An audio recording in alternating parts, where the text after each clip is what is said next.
It is so important to fail, and give yourself that space to fail and not be worried about, oh, but if I don't paint this well enough, I can't post it, and then no one's gonna follow me and I'm gonna lose followers or whatever people worry about these days in that way.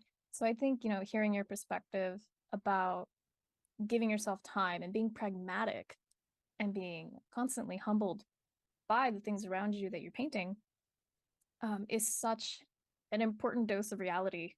I think we need to inject back into the art world, especially people who are trapped in the social media loop. Um, and actually, it makes me want to know a little bit more about your process. From the conceptual creative side all the way into finished piece. How does that work for you? It always starts outdoors. So I don't try to come up with preconceived ideas and then go out and search for them unless they come to me and they're powerful, because you end up spending all your time searching for something that might not exist. For me, it's better to go out. I spend a lot of time painting outdoors. And I'm real excited right now because we're coming off a very long, hot summer and the weather is beautiful. So I'm looking at months of outdoor painting time here in the desert around my house. So that's always exciting. But I get out there and I spend a lot of time out there, and I try to keep an open mind when I go outdoors, and let different scenarios present themselves to me, or subjects, or whatever it might be. But if I decide I want to go out and paint, you know, a barrel cactus silhouetted against a dark boulder, I might hike around for 4 hours, 5, 10 hours looking for that exact barrel cactus before I go home with nothing. Whereas if I just go out and keep an open mind and something shows up that's exciting, then I can paint it. Now I bring that field painting back into the studio and I'll decide, and I back that up with photographs like you were just talking about. Mhm. I'll decide if it's worthy of painting on a larger scale or developing farther. And when you do enough of those, they start stacking up. I don't know if you can see behind me, but I have rails all over around my studio with these things stacked on there, and stacks everywhere, kind of just like photographs.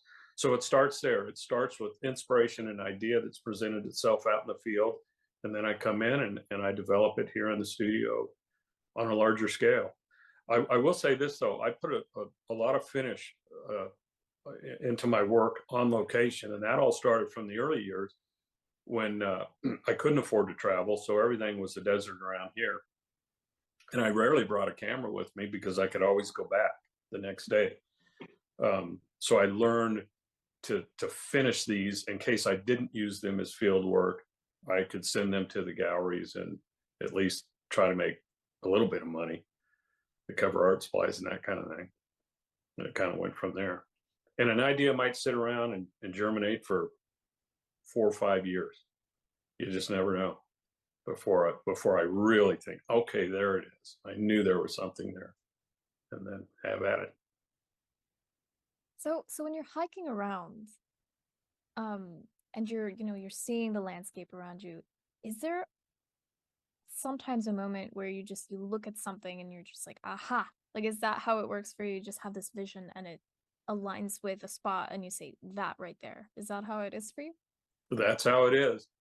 You never know what it'll be. It'll be a dramatic light condition. It'll be an unusual arrangement of elements, the character of an old dead mesquite tree, the classic iconic saguaro silhouetted against the sky. You never know.